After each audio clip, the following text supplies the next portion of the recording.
I was finally able to get out of my shitty marriage. When my husband first hit me, I wasn't surprised.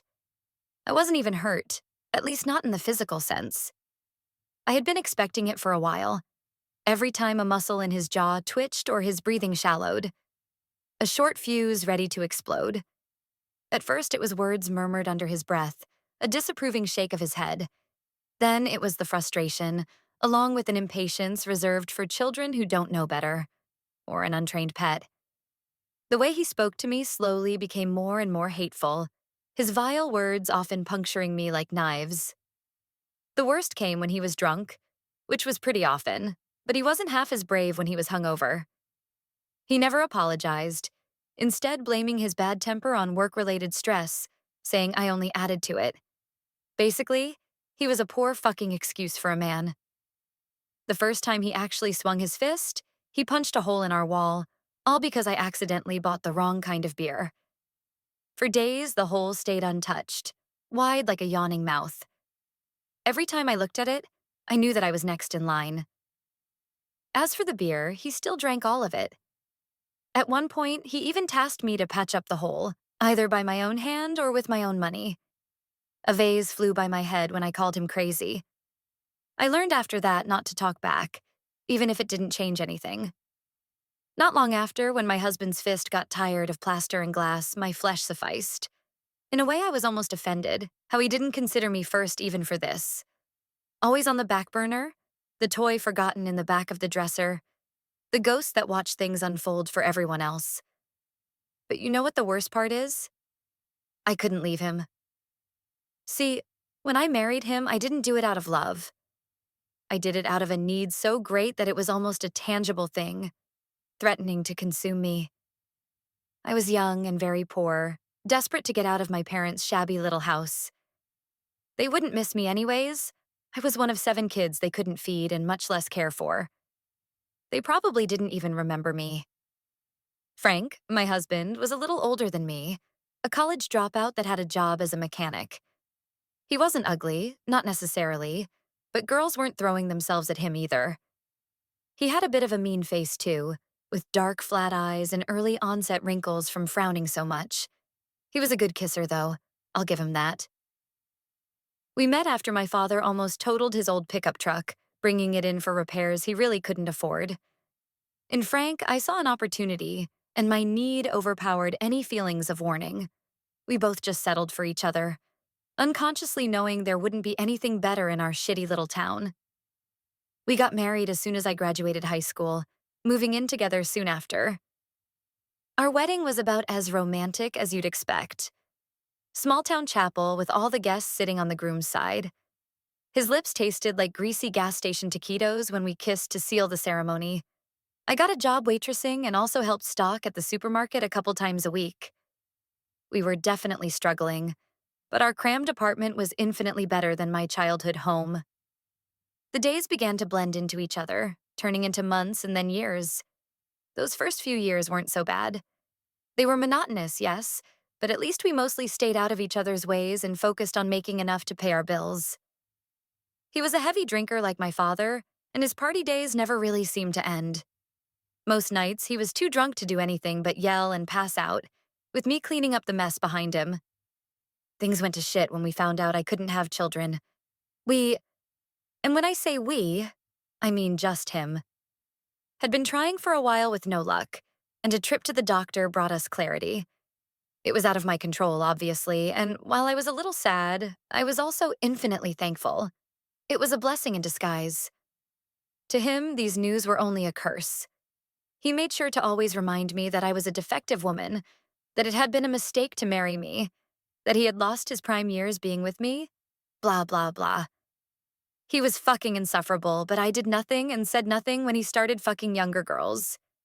At least he had left me alone when it comes to, well, that. I can't lie and say that I hadn't dreamed of having a daughter one day. Perhaps if I wound up somewhere much better in life, with a stable job that paid me well enough and the unshakable courage to stand up for myself, I'd run away with my daughter and be the parent I desperately needed as a child. I would have named her Cassie, and it would have been us against the world. I was stupid enough to dare to hope. I knew that to bear his child and bring it into this world would be condemning it to a life of suffering. I would never forgive myself for it. I cried often when he wasn't home, but after a while I ran out of tears. Life had never been lonelier. You may think I'm a coward, but I don't really care. I don't think I need to reiterate that I couldn't afford a fucking divorce, and going to bed with bruises was better than sleeping in alleyways reeking of piss. I still had some sense of self-worth. Still, I had my way of dealing with things, my own dirty little secret. During the day, I was the perfect wife, placid and quiet and always of service. I packed his lunch in the mornings, along with extra strong coffee to nurse his hangovers. I kept the house impeccable, paid bills on time, and learned how to cover up the evidence of his violence on my body. I had deep teeth-shaped grooves on my wrists from holding in my screams, so I always wore long sleeves. I learned early on that making any sort of noise would only make things worse for me. Nobody suspected a thing, perhaps because they didn't care to look too closely. At night, as I lay awake in bed, I thought of carnage. All the violent ways I wanted payback, be it by my hand or not. In reality, I could never actually bring myself to get physical like that. I hadn't thought it possible for me to even conjure such scenarios, but years of repressed anger and hatred can really bring out the worst in a person. It all had to go somewhere. These thoughts followed me into dreams, where my imagination ran free. I dreamt of graceful arcs of blood spurting out of his jugular, staining our eggshell walls. How his large intestine would spool out of his sliced abdomen like unused yarn. Snapping one of his rib bones to pick meat off my teeth. And suddenly, I wasn't myself in those dreams. There was a creature, one so alike me, yet so different at the same time. At first, it was hard for me to discern its features, but it became clearer with every night that passed.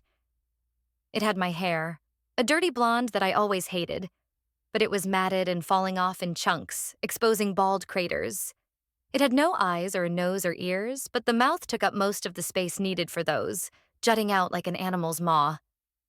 It was long and spindly, and when I dreamt of it crawling atop my husband, it reminded me of an arachnid closing in on a fly. It was a beautiful nightmare.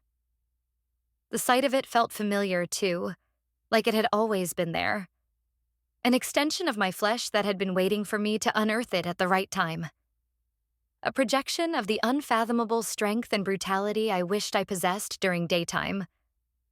So, naturally, I latched onto it, addicted to the nocturnal rush of adrenaline. Nobody could take this carnage away from me. I began to wake up feeling more refreshed, more alive than I'd ever been, like I had been practicing lots of self-care and catching up on years' worth of rest. I was sleeping a lot better, drifting through my day with ease and a syrupy, sweet smile plastered on my face. Someone at work even told me I was glowing, asking if I was pregnant, to which I bluntly responded with, "I'm infertile." He didn't think it was funny, but the look on his face was priceless. Not that I cared what he or anyone else thought of me for that matter. Making friends wasn't really a priority, given that I was on survival mode 24/7. The crazy thing is, I did feel like I wasn't alone anymore. There was an overwhelming sense of peace that had suddenly flooded me, and at the very back of my mind there was a reassuring voice that I couldn't quite hear but still understood. The beast fed off of my hatred and rage, deepening my thirst for revenge. At times I thought perhaps I was losing it. But would that really be so terrible? I would have welcomed living a muddled reality where I had the upper hand. For 2 weeks, my husband even kept his hands off of me. He avoided me at all costs instead of berating me for every little thing. He slept away instead of bringing girls to the house. The bruises on my body were healing, turning a soft yellow and red against my pale skin. Things seemed to be okay for once. That was until the night one of his many skanks fed him some new drug, an amphetamine of sorts, and he came home cross-eyed and drooling like an animal. It was the middle of the night when he barged into our room, bellowing some nonsense that my barely awake mind couldn't comprehend. At the moment, I thought it more annoying than frightening. I got up and tried to coax him into calming down, to get into the bed and get some sleep, but he wouldn't listen. He swung his big, beefy arms as I tried to reach for him, smacking me across the face in the process. His pupils were wide and dark, swallowing his irises in a vortex of nothingness. His breath alone could light a raging fire with a single spark. If only I had thought to get a lighter or a box of matches. What a more poetic way to go than by the cleansing flame. For the first time in all our time together, I thought enough.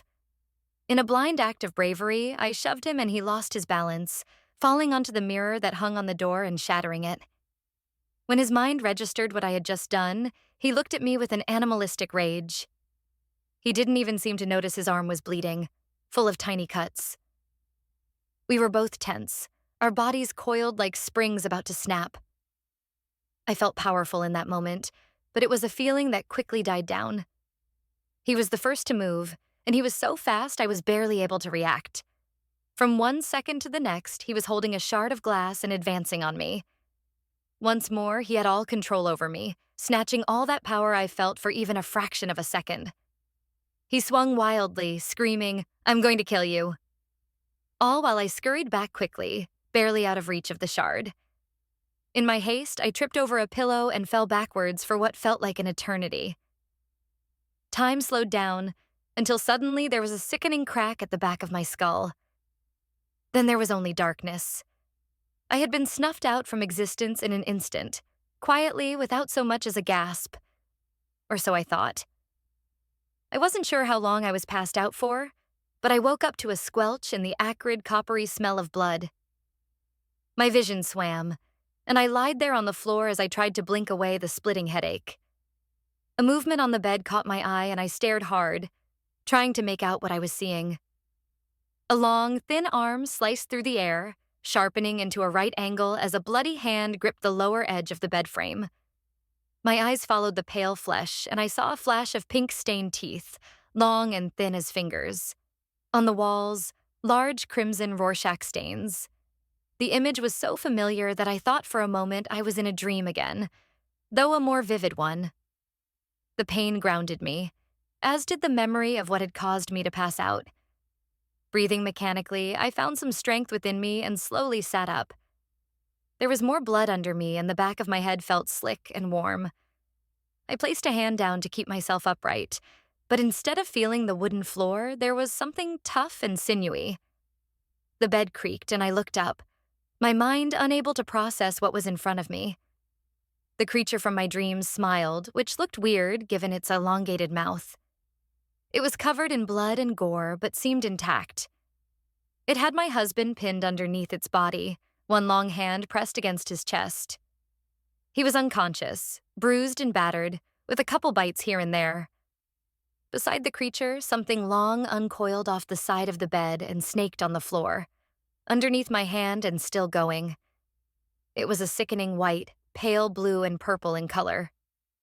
One end seemed to be connected to the creature's stomach, while the other... Instinctively, I reached a hand up towards the back of my head, where the edge of my nightstand hit my skull.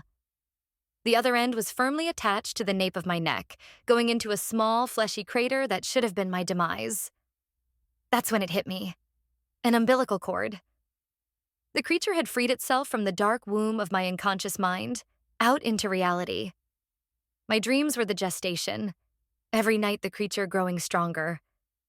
I nourished it, fed it, and even came to love it.